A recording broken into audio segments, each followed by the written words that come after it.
মনি তার থেকে দামি মায়া মমতার খনি। তারপরে মায়ের মুখে হাসিতে এই দুনিয়ার বুকে কত কি পাওয়া যায় কবি বলছে শুনবেন। মায়ের হাসিতে মায়ের হাসিতে সবদিকে দেখিছে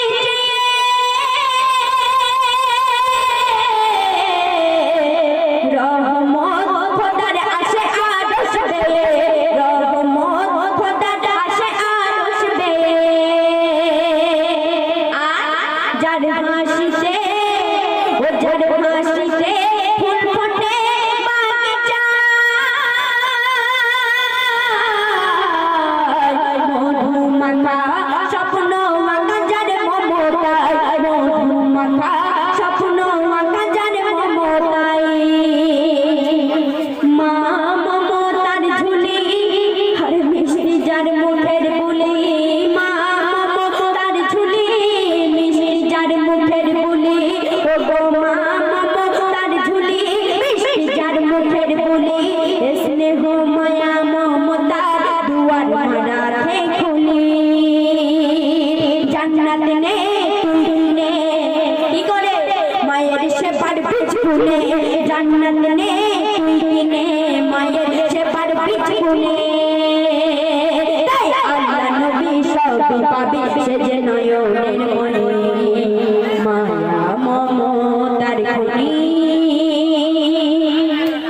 তারপরে এক অভাগিনী মা আর একটাই মাত্র সন্তান ছিল। সেই ছেলেকে সেই মা পরে তারে ভিক্ষা করে মেহনত করে বড় করলো, বড় করে সেই ছেলেকে পড়াশোনা শেখালো।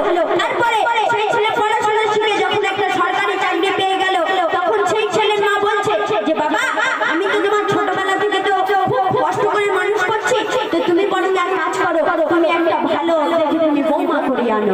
তখন সেই ছেলে কি লাগলো, সেই ছেলে বৌমা করে আনলো একটা কান্নাগিনী বউ। তো সেই কান্নাগিনী বউ মায়ের উপরে কেমন অত্যাচার করছে বলছে শুনুন। এক অভাগী ছেলেকে মানুষ করে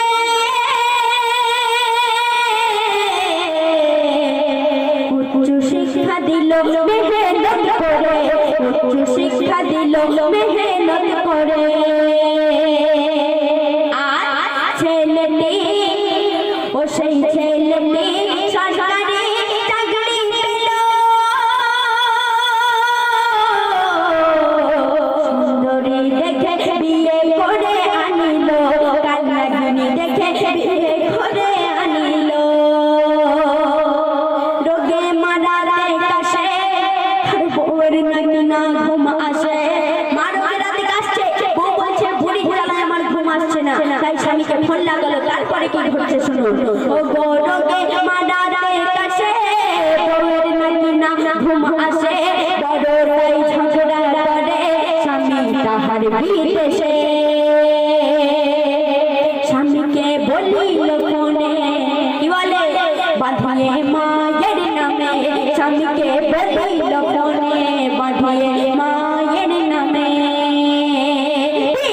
কথাতে সাথে সাথে ঘরে ফেরে স্বামী মায়া মমতার খনি। তারপর সেই ছেলে যখন সে তার বিবির কথা শুনে, সে যখন বাড়ি ফিরল, সে আর কোনো কথা না শুনে সাথে সাথে সে তার মায়ের বুকে লাথি মারলো। সেই ছেলে একবারও ভাবলো না যে আমার 10 মাস আমার গর্ভে ধরে, যে মা আমার 10 মাস 10 দিন আমার গর্ভে ধরে বড় করলো। সেই ছেলে একবারও ভাবলো না যে মায়ের জন্য আজ আমি সরকারি চাকরি পেয়েছি। সেই ছেলে একবারও ভাবলো না মায়ের বুকে লাথি মারলো, সাথে সাথে মায়ের প্রাণ পাখি উড়ে গেল। তার কিছুদিন পরে সেই ছেলে যেই পা দিয়ে মায়ের বুকে লাথি মেরেছিল, সেই পায়ে একটা ছোট্ট ঘা হলো। ঘা হওয়ার পরে ধীরে ধীরে সারা বদন পচে গেল।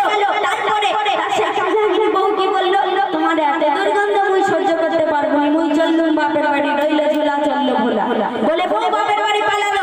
তারপরে সেই ছেলে প্রত্যেক ঘাটে যেখানে যাক না কেন তাকে দেখে সকলে ঘৃণার চোখে দেখে। তারপরে এক আল্লাহ লাগাবে তাকে বললেন যে হে বাবা তোমার আজ এরকম হাল কেন, তুমি আমার সত্যি কথা বলো। তখন সেই যুবক যখন আল্লাহ ব্যক্তিকে পুরো ডিটেইলস ঘটনা যখন শুনিয়ে দিল, তখন সেই ব্যক্তি বললেন যে তুমি তোমার মায়ের সঙ্গে বহুত খারাপ ব্যবহার করেছো। তো ঠিক আছে তোমার মা কি আর এই দুনিয়াতে বেঁচে আছে? আমাকে বেঁচে নেই, আমি আমার মায়ের মেরেছিলাম, আমার মা মারা গেছে। তখন সেই আল্লাহ নবী বললেন যে তোমার মায়ের কবরের যেদিকে পা তুমি চুমা করে তওবা করে নাও, যদি আল্লাহ তোমার এতে শেফা দান করে। তাই সর্বশেষ কথাই কবি কি লিখছে শুনবেন। বিবির কথা শুনে, বিবির কথা শুনে মায়ের বুকে মানে লাথি, সাথে সাথে উড়ে যায় প্রাণ পাখি, সাথে সাথে উড়ে যায় প্রাণ পাখি। কিছুদিন ও গো কিছুদিন পরে পায়ে ছোট ঘা হলো,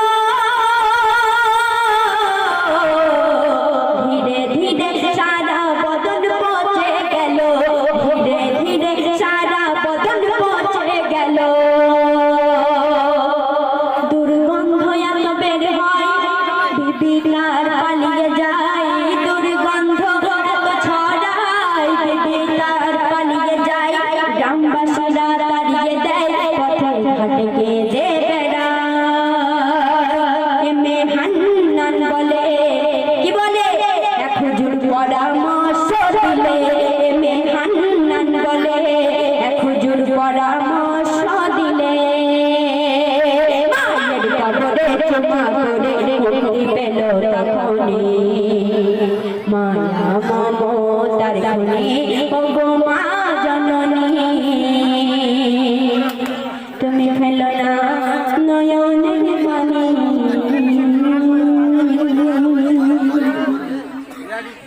তো শুনলে তো এখন আমরা আপনাদের সম্মুখে